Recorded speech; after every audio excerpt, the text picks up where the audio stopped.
I think everything we know about luck, or most people think about luck anyway, is dead wrong. What most people think about luck is that luck is random. When good luck happens to us, we thank our lucky stars. We, imagine that, the gods of good fortune have blessed us. We've been lucky to have been blessed with good luck.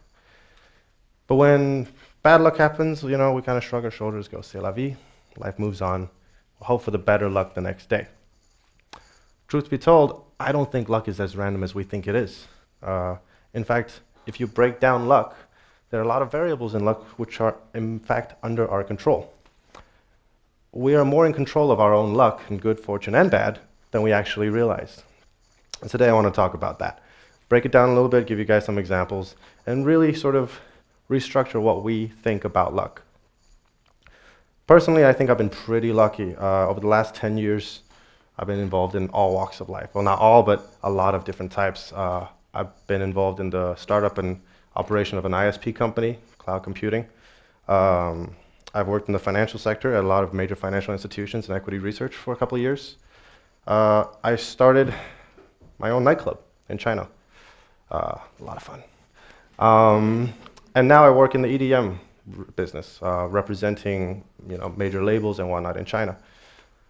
But instead of talking about how successful or how well these ventures have done, I want to talk about how I got lucky enough to be involved in these things in the first place. Because it's usually not that easy to jump from one world to another. And that's an important thing that I think a lot of students in this room right now, especially the seniors, might want to hear about. So I want to bring up two personal examples where I, myself, was able to manufacture luck. Two things. 4.5 years ago, I was in Shanghai. I was working at Morgan Stanley at a little cubicle. What we do all day, we spend about 60 hours a week analyzing financial instruments, models. We draw financial models. We make forecasts about companies. It's not really the most glorified job that kids kind of grow up dreaming to want to be in. It's, you're staring at a computer screen all day, crunching numbers. It's not fun. That said, at the time, what I loved was music. And I still love music, and it's my passion. It's something I love, something that drives me personally. So outside of my time in the office, I hung out with producers, with artists, with sculptors, with radio hosts, with anyone I could get my hands on to hang out with, in the music business or in the entertainment, in any way related to what I loved. And every single time I hung out with these people, I made it clear to them how much I loved these things, how strong my interests were in those categories. I left that impression with them. That was very important. So that, by chance, maybe one day they'd think of me. Well, a year into my job at Morgan Stanley in Shanghai, MS approached me to renew my contract for 2 years. And at the same time, a buddy of mine gave me a call and said, Nick, you've always had these great ideas when we hang out about, nightclubs and music and shows. We got a, kind of think tank going on. Why don't you come over for a drink? What I thought was going to be a few drinks ended up turning into a 2-3 hour brainstorming session, which resulted in us basically building, crafting, doing a branding, and the operation of a nightclub in Shanghai. And at that point in my life, bye-bye Morgan Stanley. That was it. I made the jump. But that was a pivotal point in my life where, had I not expressed yet the amount of passion and love I had for this industry to those people leading up to that date, that opportunity would not have otherwise presented itself, because I had nothing to do with this. I had no experience in the field. There's no reason for them to call me. I created luck for myself by doing these things prior. That's an example. Another good example, a good friend of mine in LA, Raymond. He's a really outstanding real estate agent. He serves the Southern California region. It's why I say he's amazing. He's very, very successful in his work. But with real estate, for those of you who are aware, there are tons of real estate agents out there. The competition's hugely fierce. How do you differentiate yourself? And he's a really smart guy, and he figured out something. I'm not sure if he actually figured this out himself or if he got lucky. But by show of hands, how many people in the room use Facebook? Facebook? Okay, cool, everyone. All right. The way Facebook works, I've got 600 friends on Facebook.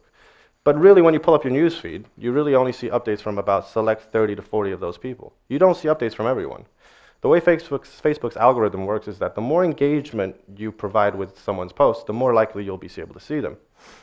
So Raymond figured out that every single time he posted a picture of his baby, he's going to get 100, 200, 300, 400 likes. That's a real popular baby. And if he posts a house or a piece of his real estate right after that post, people are more likely to see that real estate. He didn't really think about this, and he still tells me he didn't, but I'm pretty convinced he knows exactly what he's doing. Now, the cool thing is also he has really specific amounts of information on his social media. So, a lot of the times when we go out for meals, we take pictures of our food, right? Typical Instagram photos, food, coffee, latte. These things are not directly related to us or representative of who we are. You can connect these, images to anyone. But for Raymond, if you pull up his social media, you have three direct things. You have his family, his baby, and his real estate. All things directly connected to him. He sold himself as a man who works in real estate, as a family man, and has a really cute baby he needs to feed. So when people think of real estate agents, they go to Raymond because they want to, take care of the little baby he's got. And since he started doing that, business has gone through the roof. He created opportunity in a way that was unconventional, but created luck for himself. Another way to manufacture luck, so to speak. So let's get a little analytical here. I think manufacturing luck is broken down into three segments. First one, taking risk. If you don't take risks, if you don't make a gamble, there's no chance of good or bad luck. You have to take some form of risk. The luckiest people are the risk takers. The unluckiest people are also the risk takers. So how do you know when to take a risk? And when you do so, how do you know if your hunch is right? People say follow your heart, trust your gut. But how do you evaluate when to follow that gut feeling? So there's two ways to do it. You have hard facts and you have soft facts. In hard facts, just the same way we do in equity research, we look at measurable, quantifiable data, things that directly influence the outcome of the risk that we're taking. And we can, get an idea of our risk assessment. What are the chances that, whatever I'm taking a risk on is going to come out with a good outcome? Hard facts that you can look at, you can quantify. And then you have soft facts. Most things in life require a team. You can't do it yourself. You're around people who are going to be part of or will influence how things will go. How those people feel about what they're working on or what they're involved in are going to be hugely instrumental to the success and failure of whatever that project is. So the soft facts include how your team or the people around you feel about things. This is something you can, quantify, specific, but you can measure on an emotional level. These are soft facts. And if you can find a balance between hard facts and soft facts, you can get a really good feeling or actual gut feeling for how well this risk is going to turn out, good or bad. That's risk. Second part, attitude. Attitude is really important. Personality tests. Everyone's taken a personality test. How many people? Personality tests? A lot of personality tests. Okay, cool, everyone. We've all been asked the question, is the cup half empty or half full? Right? Yeah? If you answer half empty, you're a pessimist. If you answer half full, you're an optimist. Well, truth be told, we're not so black and white. Sometimes we're optimistic, sometimes we're pessimistic. I identify myself as an optimistic pessimist. I always think, I strongly believe in Murphy's Law, that if something can go bad, definitely is going to go bad. Things are going to fall apart, roof's going to fall down, it's all over, I'm done. Even before getting on the stage, I'm thinking, oh boy, I'm done. But at the same time, because of that pessimistic thinking, the advantage of doing that or thinking that way propels you to prepare plan B, plan C, plan D, so that you're better prepared for worst case scenarios. You are able to minimize the amount of risk of bad luck happening to you and maximize good luck or good fortune, that things will turn out better. But why is optimism also important at the same time? Why do you have to be outwardly optimistic? Because again, as I mentioned earlier, a lot of things require a team. If you're a pessimistic person and you're exuding negativity, the people around you are going to feel less as though this is going to work out. they'll put in less effort, they'll back away from whatever it is you're working on. They're less likely to make this a success. So you need to exude positivity despite thinking in a way that prepares you for the worst. You need to make the people around you feel you're totally optimistic. This is going to work out. We're going to be fine. So you have to find that balance between optimism and pessimism. That's attitude. And the last one, I think is also the most important one personally, is networking. A lot of the times, especially like when you're looking for a job or you're moving into different careers or whatnot, networking, or even mixers, mixer events where a whole bunch of people from different industries gather together. You usually have a set mindset of this is the type of person I want to meet, or if I'm hanging out with someone, I'm grabbing coffee with someone, I have an idea of I might want something from this person. There's an intention, there's a motive that's attached to that meeting, to that networking session.